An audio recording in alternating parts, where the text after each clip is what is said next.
One of the biggest mysteries of One Piece is the disappearance of two fan favorite villains, and if you know anything about Oda, then you know he loves recycling characters. We have Buggy and Crocodile in the Cross Guild, hell, we even have Wapol still making appearances, but not these two. Obviously there are other characters who never came back after their arc like Captain Kuro, but these two antagonists have been fan favorites and Oda has had multiple chances to bring them back in arcs like Impel Down, Fishman Island, Sabaody, or even the Reverie. But he just hasn't. And so I want to explore the potential reasons as to why Oda has chosen to keep Arlong and Enel out of the story for this long, starting with Arlong. The first reason could legitimately just be that Oda is done with Arlong. He did everything he wanted to do with this character, introduced him as a villain, and then later gave us a backstory that doesn't excuse his actions but helps us understand his motivations behind his hatred for humans and his tyranny over Nami's island. Now, to be fair, that would be a reasonable response, but I have a pretty interesting theory that I'm going to be sharing at the end of the video, so stick around to hear it. Chat, I'm also trying to hit 1,000 subs by the end of the year, so if you enjoy my content, remember to leave a like and subscribe. And yeah, let's get back to it. When we meet Hachi during the Sabaody arc,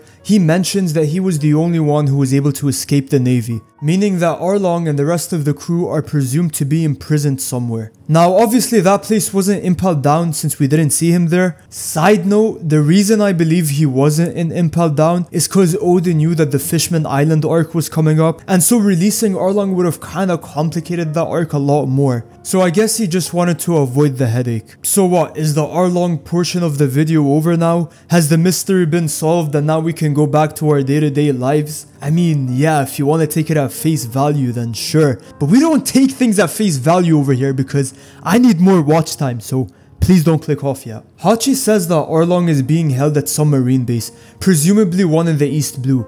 Arlong can most definitely escape those fools, but then what?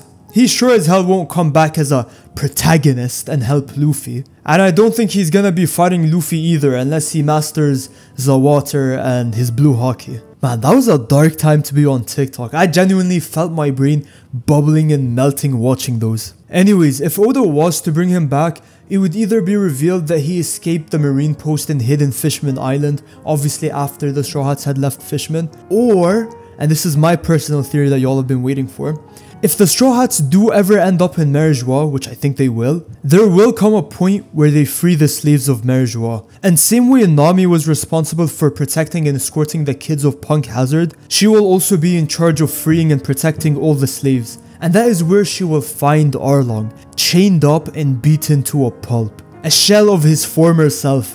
And of course, she will free him, but not in a way where they kiss and hug and forgive each other. It'll be more of a look of disgust and pity on Nami's face, seeing the great Arlong reduced to a celestial fleshlight. But yeah, that's about it. What he'll do after he's released is beyond me. I doubt he'll be much help to the Straw Hats, but that's something to think about for another day. Now let's move on to the more complicated case, Enel. After his defeat in Skypiea, unlike most other villains, we actually got to see him escape, and so we know for a fact that he's still out there plotting his return. Now, for 3 years we were all left in the dark when it came down to Enel's fate. Well, not me, I wasn't born till 3 years after Enel was defeated, so I actually didn't miss out on much. But on September 25th, 2006, it was the start of Enel's voyage on the moon that spanned across nearly 40 chapters. He lands on the moon and walks around for a bit till he finds a trench with a fallen soldier inside.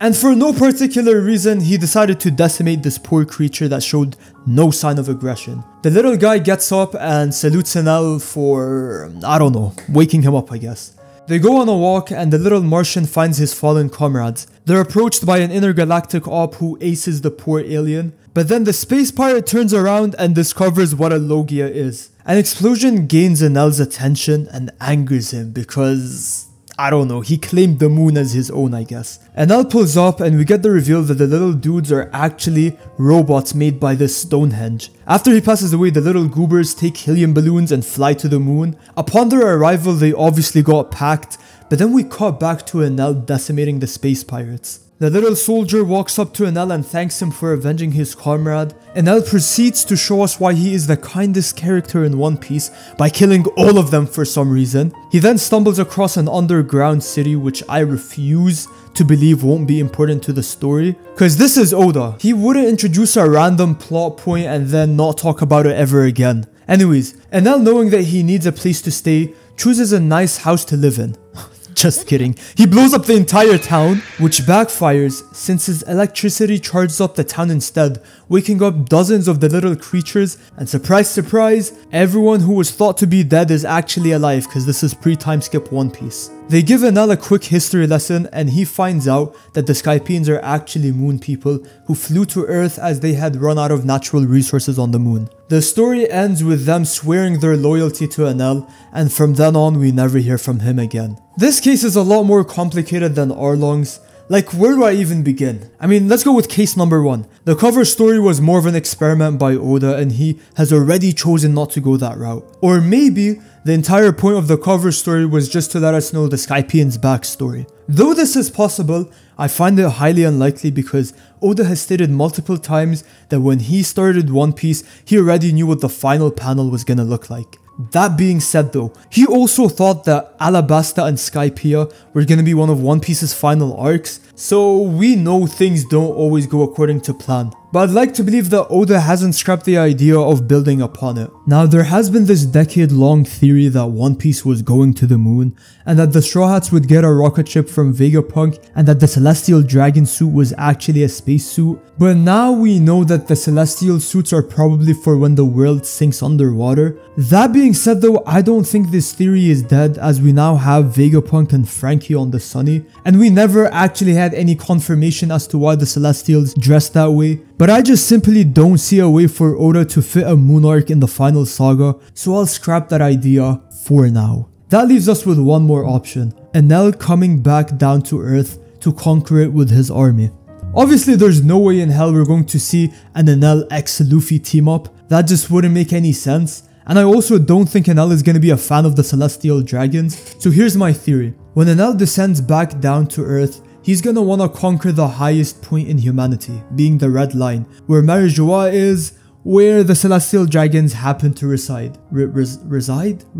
And he's gonna do what Enel does best. Cause chaos that'll flip Mary Geoise on its head, and give the Revolutionary Army an opening to take down the Celestial Dragons once and for all. This is my personal theory, I trademarked it. If anyone makes a video on this, I'm copyright striking you. If Oda ends up actually doing this, I expect 10% equity of anything related to One Piece. No, but for real, I can't imagine what side he'd be on in the final war, cause he's not siding with Luffy, he doesn't care about humanity, so forget about the revolutionaries, and he's not gonna bow before Emu, nor is he beating Emu in a fight. Now that I say that out loud though, maybe he will fight someone major in Mary Geoise and get one-shotted, I guess as a way of showing the audience just how serious of a threat someone like the Holy Knights are. There was also this other theory that Enel is gonna work with the world government to power ancient weapons, but the Mother Flame sort of nullified that theory. And again, I don't see Enel working with or for anyone,